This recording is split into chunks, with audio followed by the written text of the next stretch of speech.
স্পষ্ট করে আপনাদেরকে বলতে চাই, এখানে কোনোদিনও আমার মেয়র হওয়ার, মেয়র শপথ নেওয়ার বা ক্ষমতা গ্রহণ করার উদ্দেশ্য অথবা মূল লক্ষ্য ছিল না। আজকে যে আন্দোলনটি হচ্ছে সেটি হয়তোবা আমি ইশরাক হোসেন, আমাকে আমার প্রতি বৈষম্য করা হয়েছে।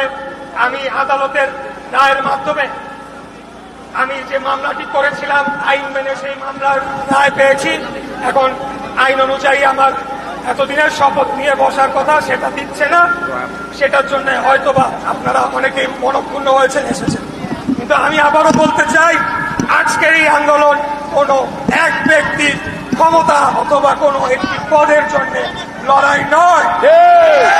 আজকের এই লড়াইটি নির্ধারণ করে দিবে যে এই বছর ডিসেম্বর মাসের মধ্যে আমরা আদৌ একটি জাতীয় নির্বাচন, যেখানে জনগণের সুষ্ঠু সঠিক ভোটদানের মাধ্যমে এবং সঠিক গণনা এবং ফলাফল ঘোষণার মাধ্যমে একটি জনগণের সরকার প্রতিষ্ঠা হবে। আজকে যে ঘটনাগুলো ঘটেছে ইতিমধ্যে আমি সবকিছুই মিডিয়ার কাছে বলেছি, আপনারাও দেখেছেন। আমি খুবই সংক্ষিপ্তে আপনাদেরকে পুরো বিষয়টা আজকে বলতে চাই। এই মামলাটি করা হয়েছিল 2020 সালের 1 ফেব্রুয়ারি, আমার নির্বাচনের 30 দিনের মাথায় 3 মার্চ ইলেকশন কমিশনের যে ট্রাইব্যুনাল, সেই আইনটি মেনে করা হয়েছিল। দীর্ঘদিন যাবৎ কোনো প্রতিকার পাই নাই, দেশে আইনের শাসন ছিল না। খুনি হাসিনার আত্মীয় মেয়র তাপসকে অবৈধভাবে রাত 1টার সময় জোর করে গ্যাজেট ঘোষণা করে বিজয়ী ঘোষণা করা হয়েছিল। যখন 5টা থেকেই আমরা বিভিন্ন কেন্দ্র থেকে ফলাফল পাচ্ছিলাম, আমি এগিয়েও ছিলাম। 6:15টার দিকে বন্ধ করে দেয়, রাত 1টার দিকে তখন এটা একটা বানোয়াট ফলাফল ঘোষণা করে। সেটাকে অবৈধ চেয়ে আমরা মামলা করেছিলাম এবং পরবর্তীতে সকল সাক্ষী প্রমাণ সবকিছু শুনানি শেষে আদালত কর্তৃক নির্ধারিত হয়েছে যে মামলাটি সঠিক ছিল এবং আমি বিজয়ী প্রার্থী হতে পারি আইন অনুযায়ী। এরপর নির্বাচন কমিশনে পাঠানো হয়। কমিশনের সেখানে বিজ্ঞ আইনজীবীরাও রয়েছে, আমার জানা মতো 7-8 জন ডিস্ট্রিক্ট জজ, তারা আইনজীবী প্যানেল হিসেবে কাজ করে থাকেন। তারা পুরো মামলাটি পুঙ্খানুপুঙ্খভাবে সেটিকে পরীক্ষা নিরীক্ষা করে দেখেছেন এবং নিশ্চিত করেছেন একটা যাতে এখানে কোনো গ্যাপ না থাকে, কোনো ভুল না থাকে। তারপরেও এক অদৃশ্য চাপে নির্বাচন কমিশনকে বাধ্য করা হলো আইন মন্ত্রণালয়ের কি মতামত চাওয়ার জন্য। নির্বাচন কমিশন একটি স্বাধীন সার্বভৌম সংস্থা, তারা যে সিদ্ধান্তটি নেবে সেটিকেই আমাদেরকে মেনে নিতে হবে। এই চর্চাটা যদি এখন থেকে আমরা আমাদের মাথায় না আনতে পারি, তাহলে বাংলাদেশের গণতন্ত্র প্রতিষ্ঠা কোনোদিনও হবে না। এখন অতীতে যা হচ্ছিল ভিন্ন ব্যানারে একই জিনিস চলতে থাকে। এরপর গেল আইন মন্ত্রণালয়ে, আবার আসলো ইলেকশন কমিশন, তার আইন অনুযায়ী গ্যাজেট করলো।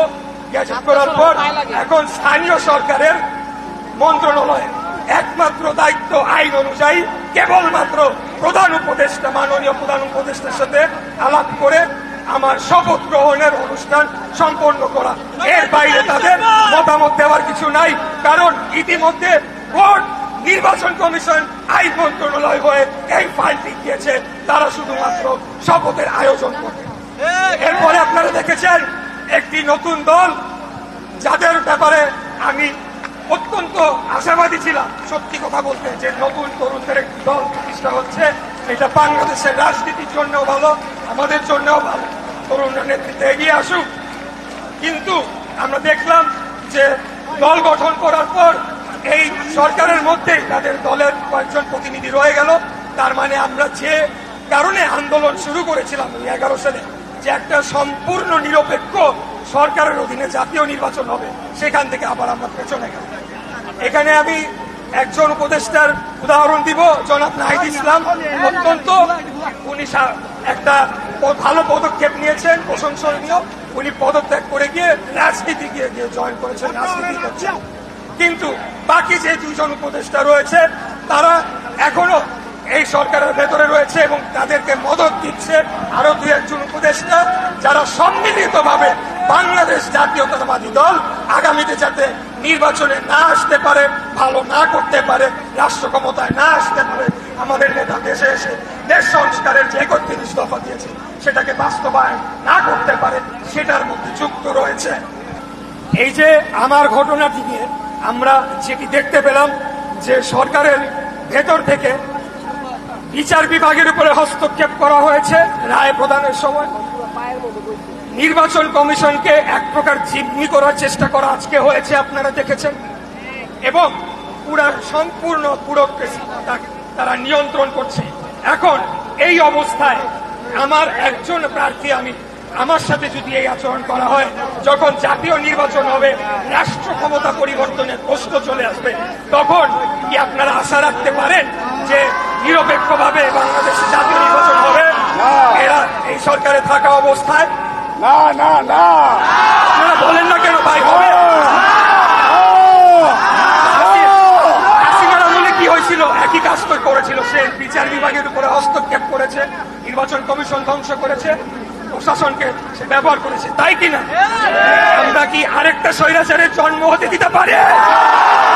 স্বৈরাচারের জন্ম এই বাংলাদেশের মাটিতে আমরা হতে দেব ইনশাআল্লাহ।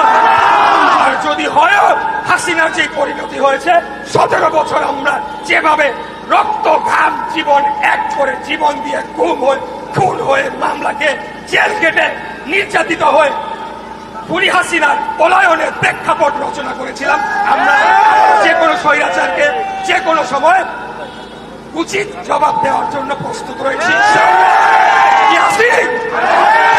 এখানে কোন মেয়রের বিষয় না, কোনো কিচ্ছু বুঝি না। এখানে আমাদের রাষ্ট্রের যে মৌলিক রাষ্ট্র ব্যবস্থা সেটার প্রশ্ন চলে আসছে, এবং এই কর্মকাণ্ডের মধ্যে দিয়ে এই উপদেষ্টা যারা এটার মধ্যে জড়িত, সরকারের উদ্দেশ্য নির্দেশ ছাড়া তো অবশ্যই এই পর্যন্ত এটা আসতো না।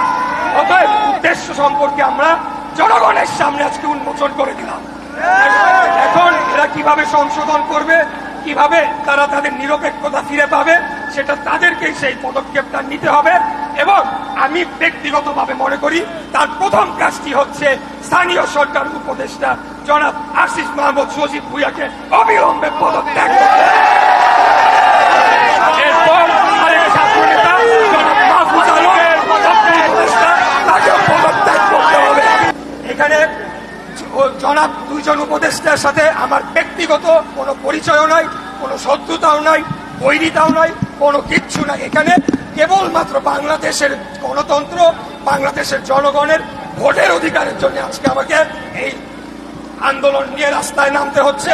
আমি ওনাদের শুভকামনা করি, ওনারা পদত্যাগ করে যে রাজনৈতিক দলের তারা সদস্য হয়েছেন বা হতে চান সেখানে গিয়ে সাংগঠনিক রাজনীতি করেন, সরকারের উপরে আর হস্তক্ষেপ চলবে না, এটা আমরা হতে দেব না। এবং আমরা সুনির্দিষ্টভাবে নির্বাচনের রোডম্যাপ চাই। এখন এটা পরিষ্কার হয়ে গিয়েছে। এতদিন যখন আমরা বলতাম নির্বাচন নিয়ে, তখন একটা পক্ষ খুব আমাদের সমালোচনা করত, তারা মনে করতো আমরা ক্ষমতায় যাওয়ার জন্য উদ্গ্রীব হয়ে আছি। কিন্তু আসল ব্যাপারটি হচ্ছে বাংলাদেশ জাতীয়তাবাদী দল কোনো উড়ে এসে জুড়ে বসে কোনো ছোট রাজনৈতিক সংগঠন নয়। বারে বারে রাষ্ট্র পরিচালনা করেছি। আমাদের এই দলের যে বয়স হয়েছে, এখানে যে নেতৃবৃন্দরা রয়েছেন, আমরা বারে বারে রাষ্ট্র ক্ষমতা ছিলাম। আমরা ষড়যন্ত্রগুলা আমাদের নেতৃবৃন্দ বহু আগে থেকে দেখতে পাই, এবং এই ধরনের যে ষড়যন্ত্র হতে পারে সেটির আলোকেই কিন্তু বারবার নির্বাচনের কথা বলা হচ্ছিল। এখন সেটা জনগণের কাছে আরো উন্মোচিত হয়ে গেল, সামনে আরো উন্মোচিত হয়েছে। অতএব এখন এই পরিস্থিতির উত্তরণে আমরা আজকে এখানে এই কারণে আসি নাই যে একটা গ্যাঞ্জাম বাঁধাবো, এখন অনেকদিন আন্দোলন, হাসিনা তো নাই, কি করা যায়, চলো কি একটা মারামারি বাধাই দিয়ে আসি, সেটা কিন্তু এখানে সেই উদ্দেশ্যে আমি আসি নাই। আমি এসেছি যে এখানে একটা সমাধান করতে হবে, এমন শান্তিপূর্ণ সমাধান যেখানে সকল গণতন্ত্রী বলা এবং আমাদের সহযোগী আন্দোলনকারী যতগুলো রাজনৈতিক দল ছিল তারা যাতে পাশাপাশি সহ অবস্থান করে তাদের রাজনীতিটা করতে পারে, ক্যাম্পাসে যাতে সহ অবস্থান করতে পারে, এবং আলটিমেটলি একটা নির্বাচনের মাধ্যমে সরাসরি প্রত্যক্ষ ভোটের মাধ্যমে জনগণের সরকার প্রতিষ্ঠিত হোক, যারা এসে সংস্কারগুলো দীর্ঘমেয়াদে করবে। এই আশা নিয়ে এই কথাগুলো বলার জন্য আজকে আমি আপনাদের সামনে এসেছি। আমরা বলবো যে আমাদের এখন পেছনে ফেরার কোনো সুযোগ নাই। এখন আমরা রাজনৈতিক দল হিসেবে বিএনপি আমাদেরকে ফসল ঘরে নিয়েই এখান থেকে ফেরত যেতে হবে। যতদিন না আমাদের দাবিগুলো মানা হবে আমরা এখান থেকে যাব না। এটা হলো আমাদের শেষ ঘোষণা।